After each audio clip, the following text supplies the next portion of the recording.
할렐루야. 오늘 하나님의 도우시는 능력 안에 넉넉히 승리하는 한 날을 살아갈 수 있는 저와 여러분 모두가 되어질 수 있기를 소원합니다. 우리 동대문 지방 웨슬리 회신 기념성회가 어제 시작이 됐습니다. 오늘 저녁과 내일 저녁 이틀이 더 남아있는데 저녁 7시 30분 청량리 교회에서 있는 이 웨슬리 성회를 위해서 기도해 주시고 또 많이 참여해 주시면 고맙겠습니다. 그리고 이제 오늘 아침 7시 30분에는 동대문구 교구협의회 회원들이 오셔서 우리 교회에서 예배를 드립니다. 구청의 이제 직원들, 실국장들 이상 되시는 분들과 또 몇몇 의원들이 또 이 동대문 지방에 있는 우리 목사님들과 함께 우리 교회에서 모여서 예배를 드리는 일입니다. 사실은 우리가 선교관 문제로 길게 소송을 할 때에 그 동대문 교구협의회에서 함께 기도해 주시고 구청장님과 함께 깊이 대화를 나누면서 문제를 잘 해결할 수 있었습니다. 여러분 아시는 것처럼 대부분의 이 관공서와의 대판이 대법원까지 올라가는데 구청장님이 고등법원에서 진 다음에 포기를 해주신 게 사실은 동대문 교구협의회에서 함께 기도해 주시고 구청장님을 만나 대화를 나눈 것도 큰 힘이 되었다는 걸 기억하시고요. 오시는 손님들 따뜻하게 맞이해 주시면 고맙겠습니다. 할렐루야. 오늘 이제 이 7장 말씀은요, 이제 욥이 친구 첫 번째 친구가 긴 이야기를 한 다음에 욥이 대답하고 있는 그 내용들입니다. 욥이 이제 쭉 대답하는 내용 어제에 이어서 오늘도 이게 이어지는데요. 오늘 7장 말씀 가운데 보면은요, 크게 나누면 이 앞부분은 적어도 우리 한 16절까지 있는 말씀을 보면은요, 이건 무슨 뭐 이렇게 불만 불평인가, 죽기를 원하는 건가, 그렇게 보일 수 있습니다. 그러나 그 다음에 있는 말씀을 보면 그 아주 너무너무 힘든 가운데 차라리 나 숨 쉬지 않았으면 좋겠습니다, 그런 표현까지 하거든요. 때로는 여러분들도 너무너무 힘들면 숨쉬기 싫은 적 있죠? 너무너무 하나님 이대로가 좋습니다, 여기서 끝냈으면 좋겠습니다, 그런 고백을 여기 욥이 하고 있는 것이 오늘 이 7장의 말씀입니다. 제가 그렇게 하는 게 아니고 15절에 이렇게 있어요.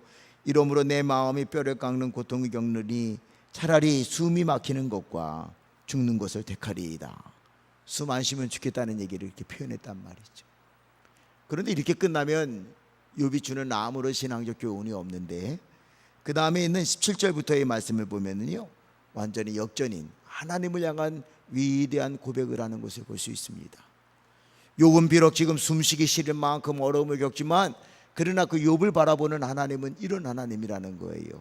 어떤 하나님을 고백하는지 우리 같이 한번 몇 절을 읽어보시겠는데요. 우리 17절 말씀을 먼저 한번 읽어보실까요? 17절입니다. 시작. 사람이 무엇이기에 주께서 그를 어떻게 만드셨어요? 크게 만드사 그에게 무엇을 두어요? 마음을 두시고. 할렐루야. 여러분 어려움이 있으셔요? 욥이 말하는 것처럼 고통이 있어갖고 하나님 나 차라리 숨쉬기 싫어요, 이런 한숨이 나오는 분 있습니까? 걱정하지 마세요. 하나님이 여러분 어떻게 만드셨어요? 크게 만드셨어요. 크게. 그리고 여러분을 어디에 두고 계셔요? 마음에 두고 계셔요. 마음에 두고 계셔요. 찬송가 가사 중에 보면 하나님이 우리에게 어머니를 주신 이유가 있대요. 하나님의 사랑이 얼마나 큰지를 알게 하려고요. 그런데 여기 오늘 이 말씀, 사람이 무엇이기에 주께서 그를 크게 만드사 그에게 마음을 두시고, 이 말씀을 이해하려면요, 여러분 자식을 향한 어머니, 이 아버지, 나도 남자지만 아버지는 그 정도는 아닌 것 같아. 어머니가 그런 사랑을 갖는데, 제가요 죄송해요, 우리 집안 얘기해서요, 어느 날 며느리가 전화를 해갖고 그러더라고요. 아버님 우리 하성이가 천재인 것 같아요. 그래서 아니 왜? 그랬더니 가르쳐 주는 것마다 다 따라한대. 근데 내가 속으로 생각하니까 세상 아이들 다 해. 그 왜 그래요? 어머니의 눈이니까 그렇게 보이는 거예요. 근데 우리 아들 녀석은 한 번도 그런 말 안 하거든요. 이게 어머니의 마음이에요. 하나님이 우리 인간에게 어머니 주신 거는요, 하나님 사랑 알게 하려고 해주셨다는 거예요. 여러분 기억하셔요. 여러분이 지금 아무리 힘들어도 여러분이 여러분의 자녀들은 다 아니 근데 우리 며느리만 그런 소리 했어요? 여러분들도 한두 번은 다 그랬죠? 내 새끼가 최고인 줄 알고 키운다고요 다. 그런데 오늘 말씀을 보니까 하나님이 그러셔요. 하나님이 여러분들을 크게 만드셨고요, 하나님이 여러분들을 마음에 두고 계십니다. 믿으시죠? 이 말씀 하나만 기억해도요 오늘 넉넉히 승리할 줄로 믿습니다. 특별히 여기 하나님이 주께서 그를 크게 만드사, 즉 하나님이 사람을 크게 만드셨어요. 이 크게라는 말이 가돌이라고 하는 말이거든요. 히브리어에서요 가장 큰 거를 상징하는 거예요. 영어로 말하면 great. 하나님은 여러분들을 다 그렇게 크게 보신단 말이에요.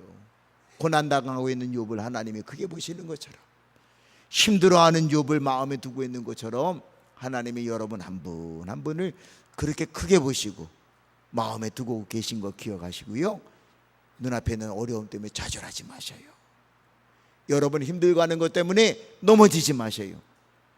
누가 크게 보셔요? 하나님이 여러분 어떻게 보셔요? 크게 봐요. 크게 봐요.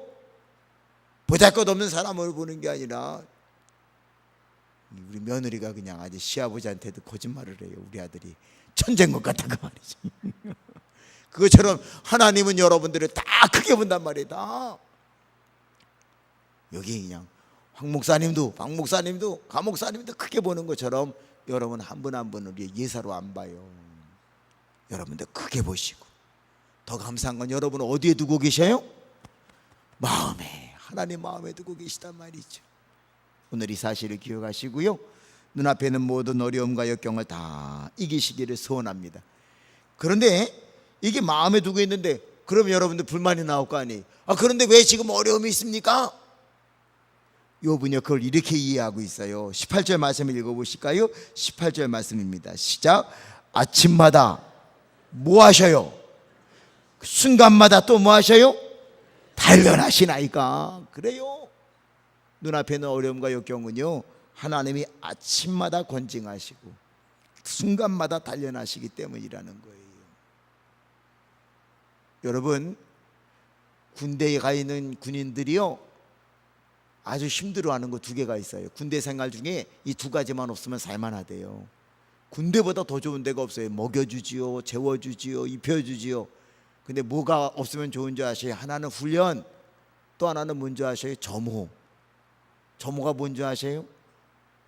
잘 때거나 일어날 때거나 몇 명인지 쉬어보고요, 건강한지 안 건강한 건지 체크하는 건데, 이게 점호 때 날마다 군기를 잡거든. 차렷! 여쭈샷! 막 그리고 말이죠, 그냥 내무반 청소가 됐는지 안 됐는지.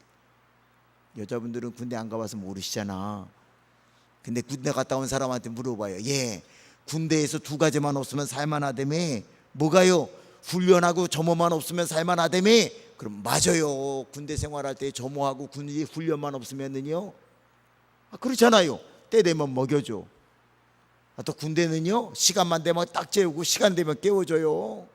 이거보다 더 좋은 데가 어디 있어요? 그런데 훈련하고 점호가 힘들거든요. 그런데 하나님이 말씀하는 이 말이요, 권징과 단련이 점호와 훈련하고 똑같은 뜻이에요. 우리말로 이 권징이라고 번역된 말이 바가드라고 하는 단어거든요. 그런데 이게요 계수하다, 돌아보다, 시찰하다라고 하는 뜻이 있어요. 하나님이 이렇게 돌보기 위해서요 군인들을 점호를 시키는 것처럼 때로는 우리를 돌보시는 방법 중에 하나가요, 잘 꼼꼼히 삼킨단 말이죠. 살펴봐. 저는 돼지 농장하는 장로님을 이게 좀 알고 있거든요. 여러분, 돼지 새끼 나면은요 돼지를요 여기 있는 말씀 보면 권징 잘 살펴봐요. 근데 어떻게 하는지 아세요? 돼지 어디 잡고 이렇게 흔드는지 아시나요? 다리. 그럼 태어나자마자 그 돼지 새끼를 말이죠, 다리 하나 줬고요 막 다 쳐다보는 거예요. 그냥 죄송한 얘기지만 똥구멍서부터. 그걸 왜 이렇게 봐요? 그러니까 그게 중요하다네요. 그거 귀찮은 거예요 본인에게는요, 그 돼지 잡기 자신에게는. 그러나 그렇게 다 돌보는 이유는요 건강하게 기르기 위해서 주인을 돌보는 거란 말이죠. 욥이 지금 그걸 고백하는 거예요. 하나님 나를 크게 보신다며요? 하나님 나를 마음에 두고 계시다며요? 근데 왜 내가 이렇게 어려움을 겪습니까? 생각해 보니까 하나님이 아침마다 나를 점호하시는 거구나. 아침마다 내가 건강한 거 아닌가? 내 영혼이 어떤가? 건징하시며 또 순간마다 나를 뭐 하셔요? 단련하시는 거예요. 훈련시켜 주시는 거란 말이죠. 왜? 내가 더 건강하게 하기 위해, 내가 세상을 이기기 위해, 내가 하나님의 영광을 드러낼 수 있도록 이처럼 하나님이 아침마다 건징하시고 순간마다 단련하신다고 하는 고백을 하고 있습니다. 어떤가요? 여러분들 지금까지 살아오는 동안에도 어려운 일이 있으셨잖아요. 그래 돌아보면 어땠어요? 그 일이 있은 다음에 좋아지잖아요. 아기 기르는 엄마 아빠들에게 할아버지 할머니들이 그런 말을 해요. 곧불이라도 걸려갖고 애가 막 열이 나고 기침하면 할머니들이 뭐라 그래요? 요 녀석 뭐 하려고요? 약아지려고 그러고 크려고 그런다 그러잖아요. 근데 가만히 보면은요, 정말 아이들이 한번 병치레하고 나면 약아지고요 커져. 오늘 하나님이 우리를 때로는 어렵게 하시는 거를요 욥은 이렇게 이해하고 있는 거예요. 하나님이 나를 크게 보시고 나를 마음에 두고 계시기에 아침마다 나를 권징하시고 순간마다 나를 단련하신다. 오늘 그러기 때문에요, 성도들은 그냥 감사만 하면 돼요. 원망 불평하지 마십시오. 어떤 일이 있어도 원망 불평하지 마셔요. 가정에서, 직장에서, 교회에서 어떤 일이 있어도 우리 원망하고 불평하지 말자고요. 왜요? 그건 다 하나님이 뭐 하는 거예요? 아침마다 권징하시고 순간마다 단련하시는 거니까는요. 그렇게 믿으시죠? 여기 그 다음에 나오는 말씀도 보면은요, 하나님이요 이렇게 우리를 아침마다 권징하시고 순간마다 단련하신다, 아침마다 점호해 보시고 또 우리를 훈련시킨다는 것을 그는 이렇게 표현하고 있는데요. 한번 19절도 읽어보실까요? 19절 말씀입니다. 시작. 주께서 내게서 모르려 눈을 돌이키지 아니하시며 내가 뭐할 동안에도요 침을 삼킬 동안도 나를 놓지 아니하시기를 어느 때까지 하시리이까. 이게 무슨 말이에요? 하나님은 한순간도 여러분을 놓지 않으셔요. 이제 침 삼키는 시간이 얼마나 걸리나요?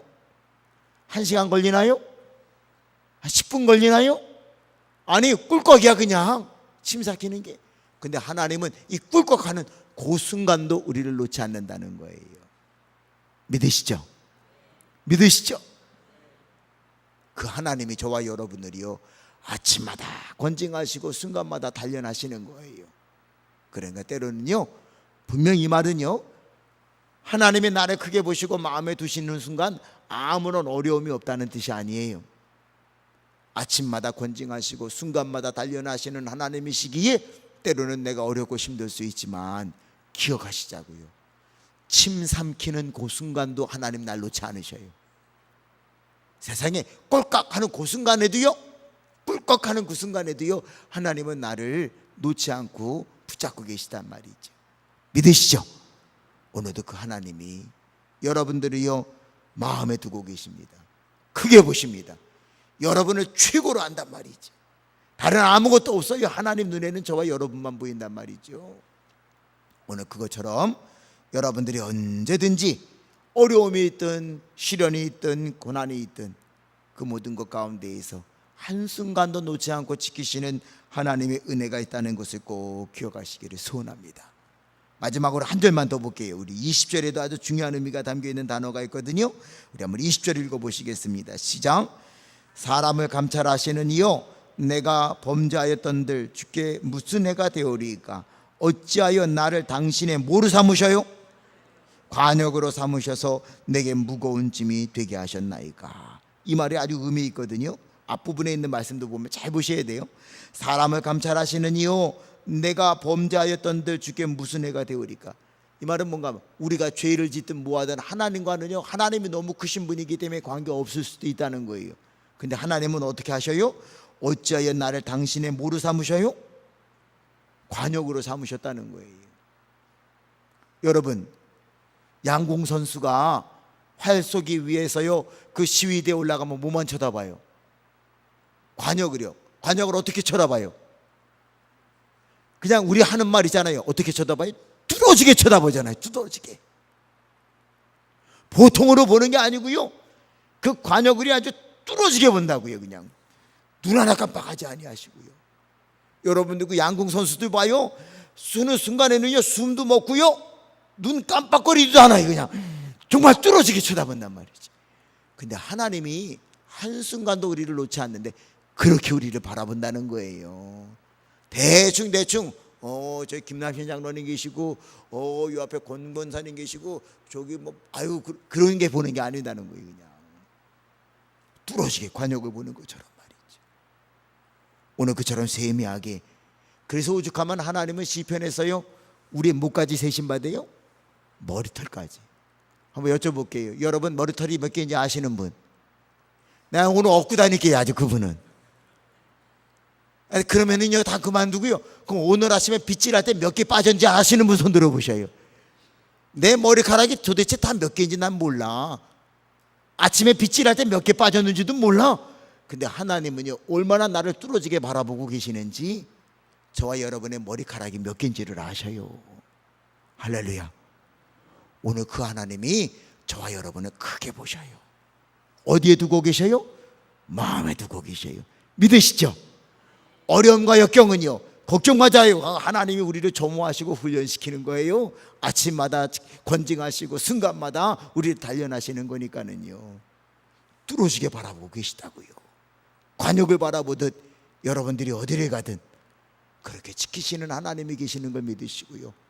나를 크게 보시는 하나님, 나를 마음에 두고 계시는 그 하나님이 계심에 오늘도 승리하는 삶을 살아가는 저와 여러분 모두가 되어줄 수 있기를 주의 이름으로 축원합니다.